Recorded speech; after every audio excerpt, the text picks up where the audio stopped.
जी हाँ friends, start करते हैं आज का 37वां सीरीज यानी कि 37 वीडियो में फिर करेंगे आज 10 क्वेश्चन। और 10 क्वेश्चन में आप स्कोर अपना कमेंट सेक्शन में ज़रूर कमेंट करके बताइएगा, क्योंकि ये सीटेट का प्रिपरेशन है और यहाँ पर चल रहा है कितना, यहाँ पर चल रहा है 500 MCQ का सीरीज। 500 MCQ का क्या चल रहा है, सीरीज चल रहा है। इस वीडियो में हम लोग 500 MCQ के सीरीज को आगे बढ़ाते हुए कुल मिलाकर के अभी तक अगर ये वीडियो कंप्लीट हो जाता है तो 380 क्वेश्चन कर चुके होंगे। और ये जो क्वेश्चन सीडीपी का है आपके सीटेट के प्रिपरेशन को बूस्ट करेगा, आपको सीटेट में अच्छा स्कोर करने में मदद करेगा। और अब के अपडेटेड जो सिलेबस है उस हिसाब से आपको पता होना चाहिए कि सीटेट 4 पेपर में होने जा रहा है, तो चारों में सीडीपी पूछा जाएगा। एक सीडीपी को अगर आप पकड़ लेते हो तो 4 का 4 पेपर आपका साफ हो जाएगा।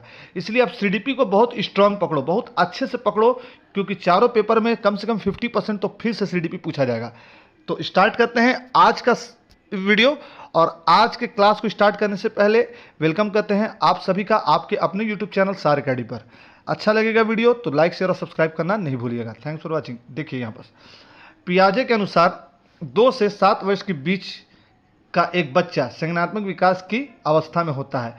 पियाजे कौन है? पियाजे वही है जो जीन पियाजे कहा जाता है। इन्होंने क्या दिया था? संज्ञानात्मक विकास का सिद्धांत दिया था। क्या दिया था?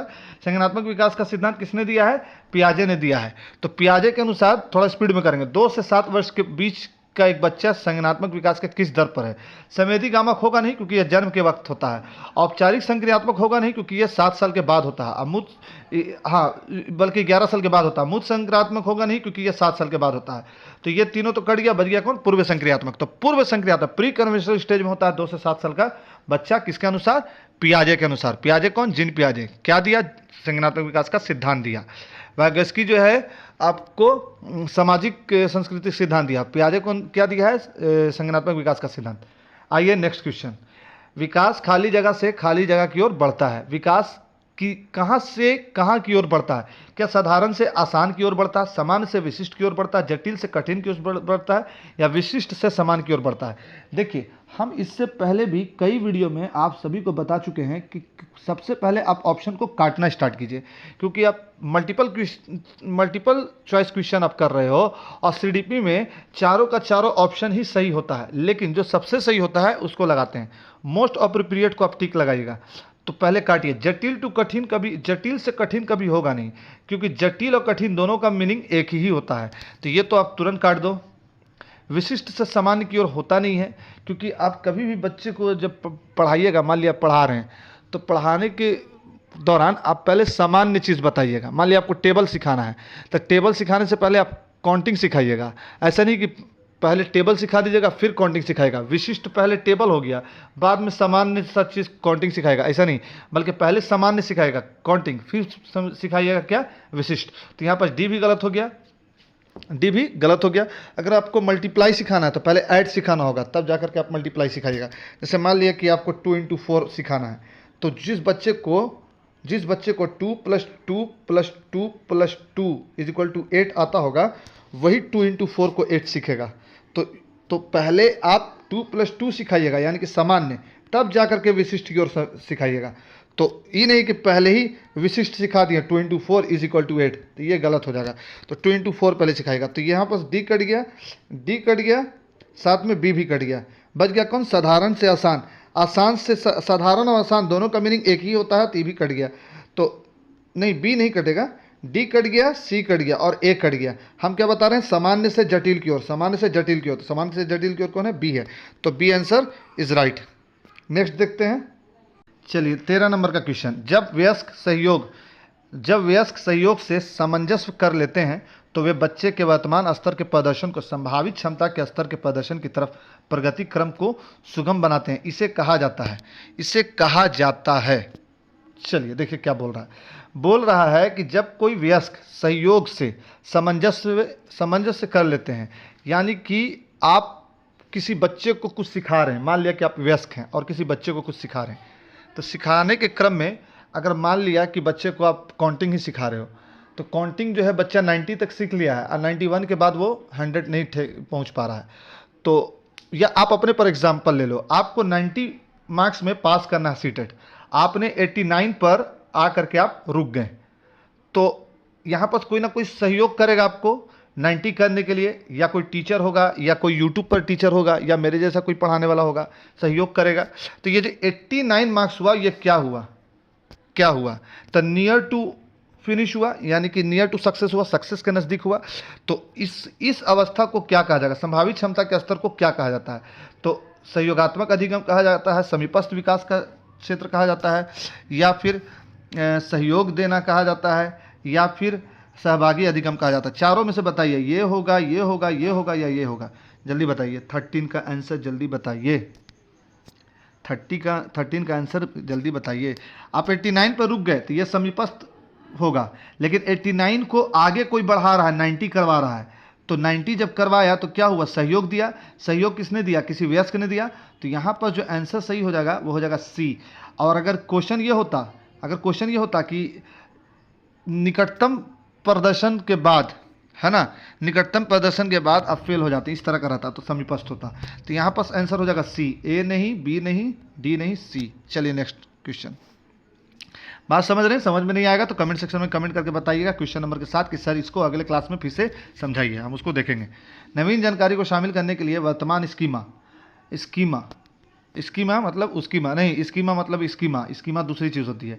वर्तमान स्कीमा अवधारणा में बदलाव की प्रक्रिया कहलाती है। पहले आप समझिए स्कीमा क्या होता है। स्कीमा क्या होता है, देखिए, आप किसी भी चीज़ के बारे में एक थ्योरी बना लेते हैं, कंसेप्ट बना लेते हैं, उसको हम स्कीमा कहते हैं। जैसे किसी बच्चे को आप 1-2 के बच्चे को, या किसी बच्चे को UKG के बच्चे को आपने एक बिल्ली दिखाया। बिल्ली वाइट कलर की थी। बिल्ली क्या थी, वाइट थी। बिल्ली वाइट थी, 4 पैर था, 2 कान था, 2 आँख था, उसकी मूंछ थी। इतना चीज़ आप बिल्ली को आप दिखाएं तो वो उसके माइंड में एक स्कीमा बन गया, एक अवधारणा बन गई बिल्ली के बारे में।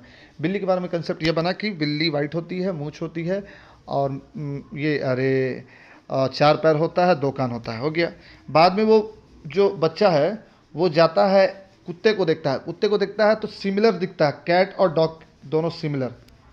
उसको क्या दिखता है, 4 पैर कुत्ते का भी है, 4 पैर बिल्ली का भी है, 2 कान बिल्ली का भी है, 2 कान कुत्ते का भी है, और वाइट कुत्ता भी है, वाइट बिल्ली भी है। वाइट कुत्ता ही देखा हो। लेकिन ये क्या हुआ, ये नवीन जानकारी को शामिल करने के लिए वर्तमान स्कीमा में बदलाव की प्रक्रिया। अब देखिए, अब एक नवीन जानकारी इसमें शामिल करना है। पहले का स्कीमा तो उसके बारे में पता है, अब इसमें थोड़ा सा नवीनतम आएगा, यानी कि इसमें थोड़ा चेंज आएगा। चेंज क्या होगा कि बताया जाएगा कि बिल्ली म्याऊं करती है और कुत्ता भौ भौ करता है, ये फ़र्क है।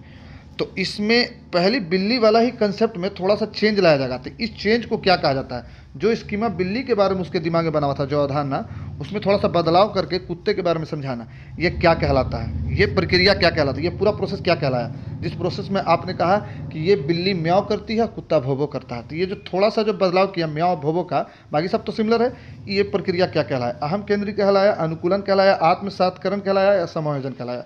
जल्दी बताइए, जल्दी बताइए कमेंट में, कमेंट सेक्शन में कमेंट करके क्या कहलाएगा, बताइए जल्दी। आम केंद्रित, जल्दी बताइए 14 का क्या होगा। चलिए ऑप्शन को काटिए, कम से कम ऑप्शन को काटिए तो सही। चलिए आइए, अहम केंद्रित में बच्चा खुद से बात करता है, काट दिए। अनुकूलन में बच्चा जो है जैसा सिचुएशन रहता है उसके अनुकूल हो जाता है। संयोजन में तालमेल बैठाना होता है। आत्मसातकरण होगा, यानी कि पहले ही वाले अवधारणा को थोड़ा सा बदलाव करके उसी में फिट कर देना, आत्मसातकरण कहलाएगा। तो 14 का आंसर हो जाएगा आपको सी। Next question 15। मध्य बाल अवस्था में भाषा खाली जगह के बजाय खाली जगह अधिक है।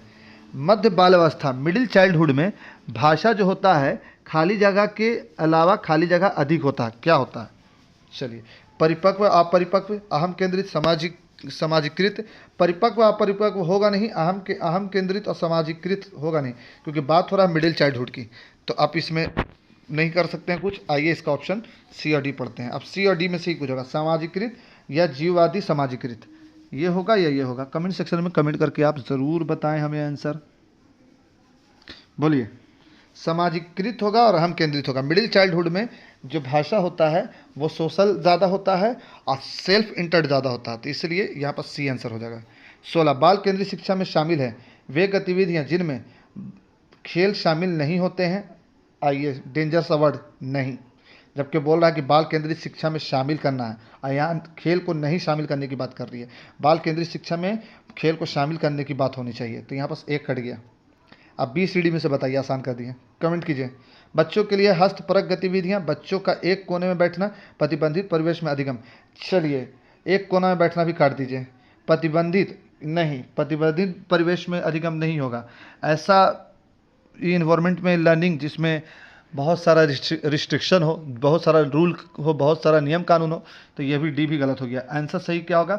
हस्तपरक गतिविधियां, यानी कि करके सीखने पर बल देना। बाल केंद्रित जो एजुकेशन है, चाइल्ड सेंटर्ड एजुकेशन, जो NEP और NCF दोनों कहता है, NEP 2020 में भी ये बात कही गई है, बच्चे को करके ज़्यादा सिखाना है, तो यहाँ पर बी ज़्यादा सही हो जाएगा। चलिए नेक्स्ट क्वेश्चन 17। कक्षा अध्यापक ने राघव को अपनी कक्षा में अपने कीबोर्ड पर स्वयं द्वारा तैयार किया गया मधुर संगीत बजाते हुए देखा। कक्षा अध्यापक ने विचार किया कि राघव में खाली जगह का बुद्धि उच्च स्तरीय थी। एक क्लास टीचर है, उसने अपनी एक स्टूडेंट को देखा कि वो संगीत गा रहा है, बजा रहा है, बोर्ड पर बजा रहा है संगीत, तो स्वयं से बजा रहा है। तो कक्षा अध्यापक यानी कि क्लास टीचर के दिमाग में ये आया कि उसके अंदर एक बुद्धि है। कौन सी बुद्धि? भाषाई बुद्धि, स्थानिक बुद्धि, शारीरिक गतिक बुद्धि या संगीतमय बुद्धि। बच्चा कर क्या रहा है? संगीत गा रहा है। तो संगीत जब गा रहा है, भाषाई जो बुद्धि होती है वो अंजना ओम कश्यप में, रूबिका लियाकत में और रवीश कुमार इन लोग में है, ठीक है, सुधीर चौधरी सब में, ठीक है।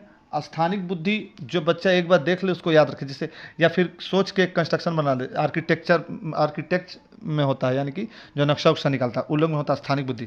शारीरिक गतिक बुद्धि जो होता है, जितने एथलीट्स है, सचिन तेंदुलकर है, कोहली है, साइना नेहवाल है, सानिया मिर्जा, इन लोग में होता है शारीरिक गति बौद्धिक।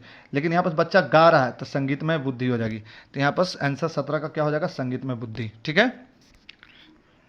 जब एक शिक्षक यह समझता है कि स्वाभाविक रूप से लड़के गणित में लड़कियों से अच्छे हैं, यह दर्शाता है कि, देखिए यहाँ पर करने लगा भेदभाव, किस हिसाब से? जेंडर के हिसाब से। तो शिक्षक ये समझ रहा है कि जो